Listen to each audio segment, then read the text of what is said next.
दिल्ली के कानून मंत्री सोमनाथ भारती के इस्तीफे पर बीजेपी का कड़ा आरोप। सड़कों पर उतरेगी आज दिल्ली बीजेपी। बीजेपी के प्रदेश अध्यक्ष विजय गोयल का कहना है कि आप महिला विरोधी, विकास विरोधी और आम आदमी विरोधी है। पार्टी के आम नेता अब खास नेता बन गए हैं। विजय गोयल ने किया सोमनाथ भारती पर वार। कहा, युगांडा की महिला के साथ किए गए भारती के व्यवहार की करते हैं निंदा। मंत्री पद से की हटाने की मांग। गोयल ने आम आदमी पार्टी पर भी साधा निशाना। कहा, धरने के दौरान 2 महिला पत्रकारों के साथ हुई हाथापाई और पार्टी करती है महिला सुरक्षा की बात।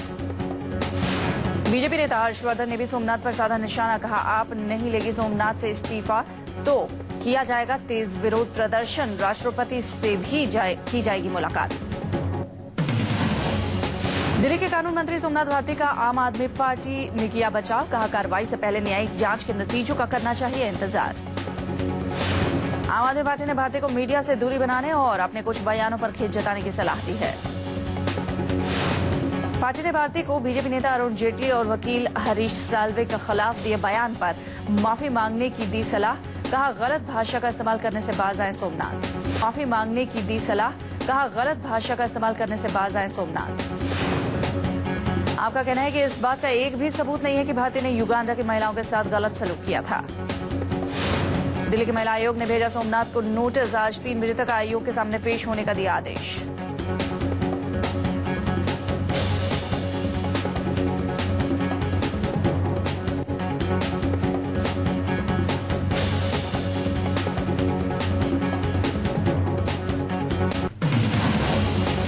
अरविंद केजरीवाल के धरने के खिलाफ गुरुवार को 2 और एफआईआर दर्ज। दिल्ली पुलिस ने शिकायत पर दर्ज किया मामला। एफआईआर रील भवन के बाहर धारा 144 के बावजूद दिए गए धरना प्रदर्शन के दौरान लोगों की हरकतों पर दर्ज किया गया है।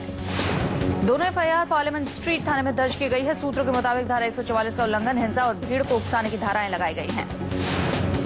इससे पहले भी धरने के खिलाफ 2 और एफआईआर दर्ज हो चुके हैं। केजरीवाल के धरने को लेकर अब तक कुल 4 एफआईआर दर्ज की जा चुकी हैं। आपके धरने के खिलाफ ये एफआईआर महिला शिक्षकों की शिकायत पर दर्ज की गई है। एफआईआर अज्ञात लोगों के खिलाफ धारा 323 और 509 के तहत दर्ज की गई है। आपकी मीटिंग में जन लोकपाल पर हुई चर्चा। केजरीवाल ने जन लोकपाल पर दी दलील। कहा, ड्राफ्ट तैयार नहीं होने की वजह से सोमवार को कैबिनेट की बैठक जल्द पूरी की जाएगी। जन लोकपाल बिल लाने का वायदा। केजरीवाल ने सीएम पद पर बने रहने पर जताई आशंका। बोले, पता नहीं कब तक सीएम रहूंगा, लेकिन जरूरत हो तो मुझसे कर सकते हैं बात। सीएम केजरीवाल ने देश के 25 बहादुर बच्चों से की मुलाकात। 26 जनवरी को बहादुर बच्चों को किया जाएगा सम्मानित। आप लोकसभा चुनाव के उम्मीदवारों की पहली लिस्ट 25 जनवरी को करेगी जारी। 38 उम्मीदवार का कर सकती है ऐलान। सामने आया आपके आम आदमी सदस्य अभियान का सच। मेंबर लिस्ट में राहुल मोदी के साथ ओबामा का नाम। आपकी सफाई, किसी ने की शरारत। कांग्रेस जल्द ही साफ कर सकती है अपने गठबंधन की तस्वीर। गठबंधन का नया चेहरा बहुत जल्द आएगा सामने। कांग्रेस प्रवक्ता रणदीप सुरजेवाला का कहना है कि गठबंधन पर एके एंटनी की अध्यक्षता वाली समिति करेगी फैसला। कांग्रेस अध्यक्ष सोनिया गांधी ने पार्टी के वरिष्ठ नेताओं के साथ किया विचार विमर्श। चुनावी गठबंधन को लेकर हुई बात। सोनिया गांधी के साथ बैठक में गुलाम नबी आजाद, दिग्विजय सिंह, जयराम रमेश और अहमद पटेल शामिल। बिहार में लालू प्रसाद के आरजेडी और रामविलास पासवान के एलजेपी कांग्रेस के साथ चाहती है गठबंधन। यूपी में पार्टी नेताओं का एक हिस्सा बीएसपी के साथ चुनावी तालमेल पर दे रहा है जोर। 30 जनवरी को बिहार दौरे पर यूपी अध्यक्ष सोनिया गांधी किशनगंज में अलीगढ़ मुस्लिम यूनिवर्सिटी की रखेंगी नींव। कांग्रेस अध्यक्ष सोनिया गांधी ने जैन समुदाय के लोगों से की मुलाकात। पार्टी को समर्थन देने की बात दोहराई और सोनिया के सामने रखी अपनी समस्या। सोनिया गांधी ने सरकार से सोने पर सीमा शुल्क में कटौती करने पर की मांग। सोनिया ने वाणिज्य और उद्योग मंत्रालय को लिखा खत। सोनिया ने सोने के आयात पर शुल्क को मौजूदा 10% से घटाकर 2% करने की मांग की थी। निर्यात को प्रोत्साहित और तस्करी पर लगाम लगाने की कही बात। लोकसभा चुनाव का काउंटडाउन शुरू। चुनाव आयोग ने 4 फरवरी को बुलाई सर्वदलीय बैठक।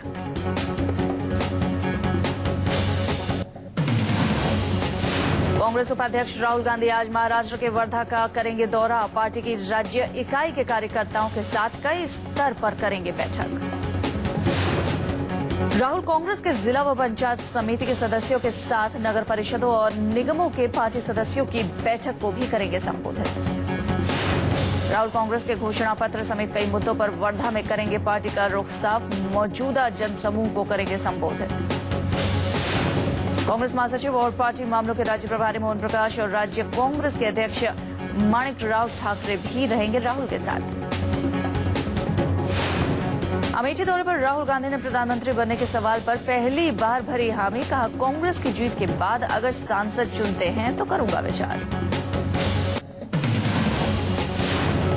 यूपी के कांग्रेस प्रभारी मधुसूदन मिस्त्री ने लखनऊ में कांग्रेस के युवा नेताओं में भरा जोश, कांग्रेस के युवा और छात्र नेताओं से की मुलाकात।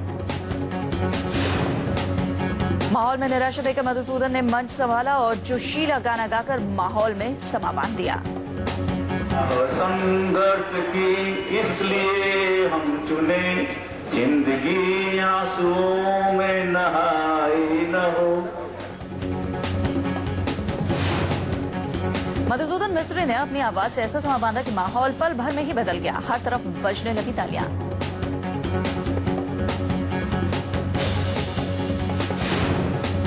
मधुसूदन मिस्त्री की गिनती कांग्रेस के बड़े नेताओं, संगठन के जानकार और चुनावी रणनीतिकार के तौर पर होती है, लेकिन उनका एक और हुनर लोगों के सामने आया।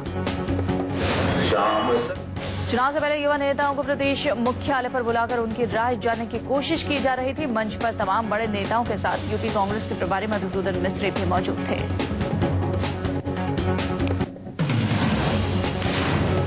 राजस्थान विधानसभा में बीजेपी के एक विधायक ने ही डाली खलल, कहा जा रहा है कि मंत्री या स्पीकर नहीं बनाए जाने से नाराज हैं विधायक।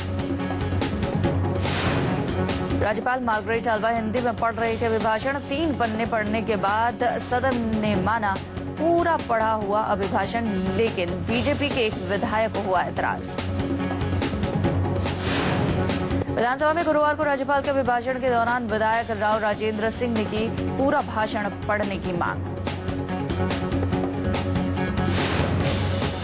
बीजेपी के एक नोट और एक वोट की मुहिम के तहत मध्य प्रदेश में नोट संग्रह कलश वितरण का काम शुरू हो गया, जिसके लिए कलशों से भरा हुआ एक ट्रक छतरपुर पहुंचा। प्लास्टिक के कलश पर भारतीय जनता पार्टी मध्य प्रदेश एक नोट कमल पर वोट लिखा हुआ है। ये कलश पूरी तरह से बंद है, इनमें सिर्फ पैसे डालने के लिए जगह बनी हुई है।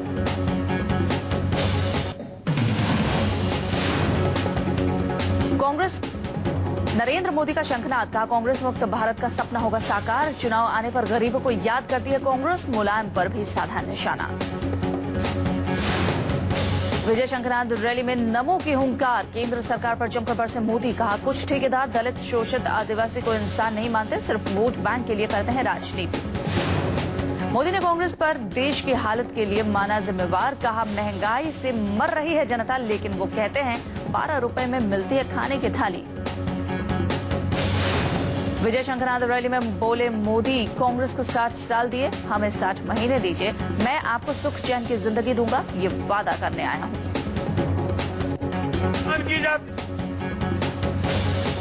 बाजार में आप मोदी ने एसपी प्रमुख और अखिलेश पर भी बोला हमला, कहा बाप बेटे मेरा पीछा नहीं छोड़ रहे।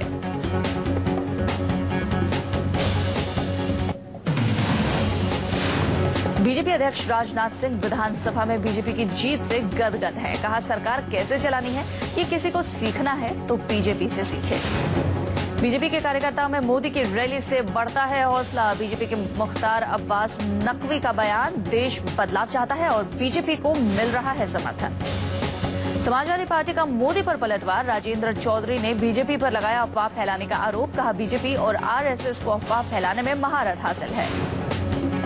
बीएसपी का बीजेपी पर और एसपी पर हमला, कहा दोनों पार्टियां कर रही हैं देश बांटने का काम, मुलायम मोदी बड़े लोगों के लिए करते हैं राजनीति। मोदी की रैली में पकड़े गए 2 बदमाश, सिक्योरिटी चेक के दौरान चाकुओं के साथ पकड़े गए बदमाश।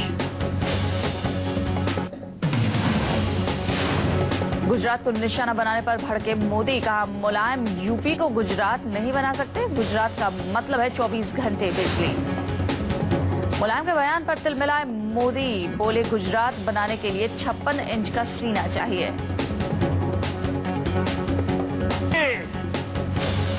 गुजरात नहीं बना सकते हो। 10 साल हो गए, गुजरात सुख चैन की जिंदगी जी रहा है, शांति, एकता और सद्भावना लेकर के आगे बढ़ रहा है, विकास की नई ऊंचाइयों को पार कर रहा है। बीजेपी अध्यक्ष राजनाथ सिंह ने कांग्रेस और समाजवादी पार्टी पर बोला हमला। कहा एसपी की सरकार सपने दिखाती है और तोड़ देती है। मुलायम पर लगाया यूपी को बांटने का आरोप। कम्युनल वायलेंस बिल लाने की कोशिश पर बीजेपी अध्यक्ष राजनाथ सिंह ने किया विरोधियों पर तीखा वार। कहा सरकार की मंशा गलत होने की वजह से बीजेपी ने किया बिल का विरोध। विजय शंखनाथ रैली में मोदी के अलावा पार्टी अध्यक्ष भी हुए शामिल। यूपी बीजेपी के बड़े नेताओं ने भी की शिरकत। मोदी को पीएम बनाने की खाई कसम। मोदी पर पूछा सवाल तो भड़क गए शंकराचार्य स्वरूपानंद सरस्वती। पत्रकार को जड़ दिया थप्पड़।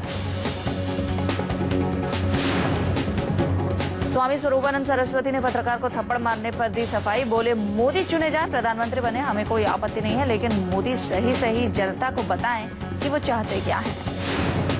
स्वरूपानंद सरस्वती की पत्रकार को थप्पड़ मारने से इस मामले ने लिया सियासी रंग। बीजेपी ने जताई आपत्ति तो कांग्रेस ने किया शंकराचार्य का बचाव। धर्मगुरु मौलाना खालिद रशीद ने भी स्वरूपानंद सरस्वती की निंदा की। कहा पत्रकार पर थप्पड़ चलाना गलत, एक धर्मगुरु को ये शोभा नहीं देता। स्वामी स्वरूपानंद को पत्रकार पर थप्पड़ लगाने पर एनबीए ने जताई आपत्ति। एनबीए ने कहा स्वामी जी को अपना आपा नहीं खोना चाहिए।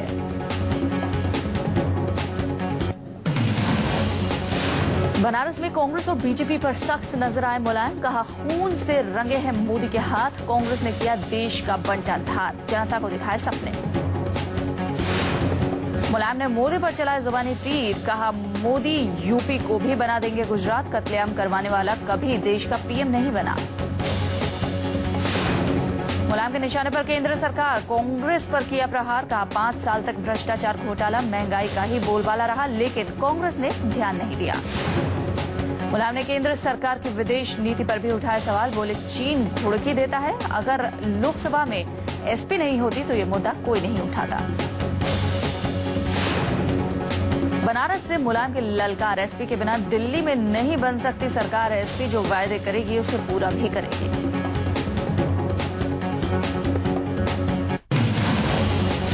आपकी राह पर उतरे देश की सियासी पार्टियां, बिजली की दरें कम करने के लिए लगी होड़। बीजेपी ने बनाया बिजली को चुनावी मुद्दा।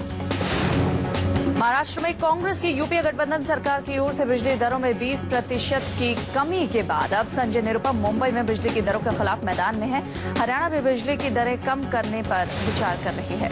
गुजरात में भी महंगी बिजली बन सकती है चुनावी मुद्दा। आप गुजरात में भी बिजली को लेकर करेगी आंदोलन। दिल्ली हाईकोर्ट ने बीजेपी नेता सुब्रमण्यम स्वामी की याचिका पर अपना अंतरिम आदेश रखा सुरक्षित। स्वामी ने टाटा सन्स एंड मलेशिया की एयर एशिया के बीच $3 करोड़ के सौदे पर रोक लगाने की मांग की। बीजेपी नेता रविशंकर प्रसाद ने कानून मंत्री कपिल सिब्बल को दी चुनौती। बोले सिब्बल से कोई भी बहस के लिए हो तैयार। केंद्रीय कृषि मंत्री और एनसीपी सुप्रीमो आज दाखिल करेंगे नामांकन। महाराष्ट्र से राज्यसभा चुनाव के लिए भरेंगे प्रचार। आंध्र प्रदेश हाईकोर्ट के एक न्यायाधीश पर दहेज, प्रताड़ना और घरेलू हिंसा का आरोप। बहू ने चेन्नई पुलिस में दर्ज कराई शिकायत। झारखंड पुलिस जंगल की लड़ाई यानी गुरिल्ला वॉर में अपने आप को निपुण करने में जुट गई है, साथ ही अपने निशाने को अचूक बनाने की कर रही है कोशिश। झारखंड पुलिस ने 2014 को प्रशिक्षण साल के तौर पर समर्पित करने का फैसला किया है। 65,000 पुलिसकर्मी होंगे हर मोर्चे के लिए ट्रेन। नक्सलियों को उन्हीं के अंदाज में दिया जाएगा जवाब। पन्ना टाइगर रिजर्व में बाघिन की संख्या में हुआ इजाफा। एक बाघिन T6 लाई गई जिसे मरला रेंज के एनक्लोजर में छोड़ा गया। इंडियन मुजाहिदीन के को फाउंडर यासीन भटकल को अंडरवर्ल्ड डॉन रवि पुजारी से धमकी। भटकल के वकील ने की पुलिस से शिकायत। सुनंदा पुष्कर की मौत की जांच अब दिल्ली की क्राइम ब्रांच करेगी। पहले जांच का जिम्मा दिल्ली के साउथ डिस्ट्रिक्ट पुलिस के हाथों में था। जनधन पार्टी के मौके पर हुई इकलौते बेटे की मौत। पुलिस ने FIR दर्ज करने से किया इनकार। पार्टी में शामिल सभी दोस्त हैं बिल्कुल ठीक। थाईलैंड से ट्रेनिंग लेकर जिम ट्रेनर की नौकरी कर रहा था विक्रम। परिवार ने लगाया साजिश के तहत हत्या का आरोप। विक्रम की 17 जनवरी को संदिग्ध हालत में हुई थी मौत। परिवार वालों ने विक्रम के जिम मालिक और दोस्तों पर लगाया जहर देकर जान से मारने का आरोप।